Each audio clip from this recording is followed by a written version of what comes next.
livro Condomínio Espiritual de Hermínio de Miranda, um espírito assume o corpo de uma pessoa encarnada por um longo tempo. Poderia me explicar se isso pode acontecer? Isso pode acontecer e está narrado no livro A Gênese de Allan Kardec, porque quando a gente fala sobre fenômenos obsessivos, a gente só trata de 3 tipos de fenômenos obsessivos. É o mais comum tratar na casa espírita.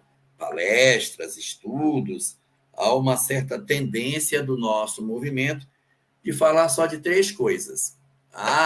Existe a obsessão simples, onde você se sente perturbado. Existe a subjugação, que é aquela onde a pessoa está vencida na sua capacidade de reagir. E a terceira, a chamada fascinação, onde existe uma ilusão sobre o pensamento do encarnado. Mas, além desses, nós temos uma outra situação que é muito comum, que seria aqueles que são chamados de possessão. Kardec trata desse assunto na obra A Gênese. Ali ele vai tratar sobre esse assunto. E por que a gente não fala muito disso? Porque é um fenômeno mais raro e o nome possessão pode dar uma leitura equivocada do que seja, porque a gente vai encontrar nesses relatos uma circunstância que as pessoas podem achar que o espírito do encarnado foi embora e o outro tomou conta e está morando nele. Não é. É um processo de hipnose demorada, em que o encarnado está sujeito como uma espécie de marionete e ele se submeteu à força, à pressão espiritual que o outro faz.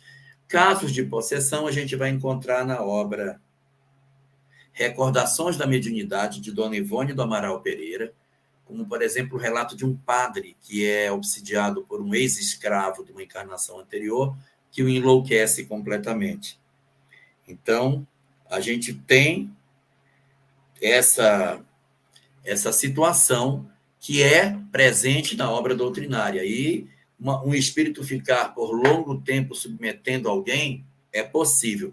Não é muito comum, por isso que a gente, em doutrina espírita, fala mais desses 3. Obsessão simples, subjugação e a fascinação. Possessão se fala menos, mas possessão também é plenamente razoável de existir.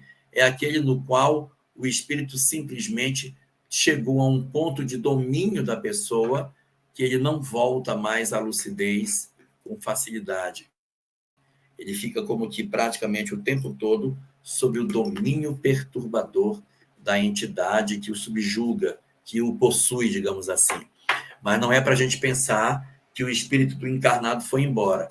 O espírito do encarnado está ali, mas ele está lá sem necessariamente reagir ao processo de perturbação ao qual ele está afeto. Ok?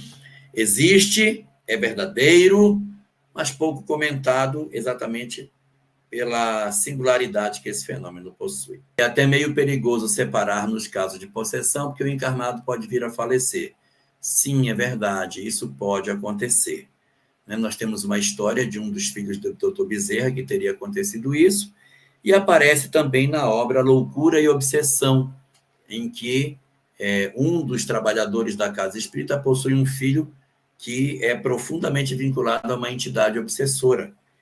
E ao afastar a entidade do próprio filho, o filho entra em convulsão e desencarna. Ele já era uma criança que trazia algumas questões, em termos orgânicos, e na medida em que aconteceu esse processo de afastamento do obsessor, que mantinha uma relação profundamente intensa de vinculação com a criança não, que ele já não era mais menino, já era adulto, mas ao desconectar a entidade, ela estava tão enraizada que ele sente uma carência enorme e ele, então, entra no definhamento e acaba desencarnando.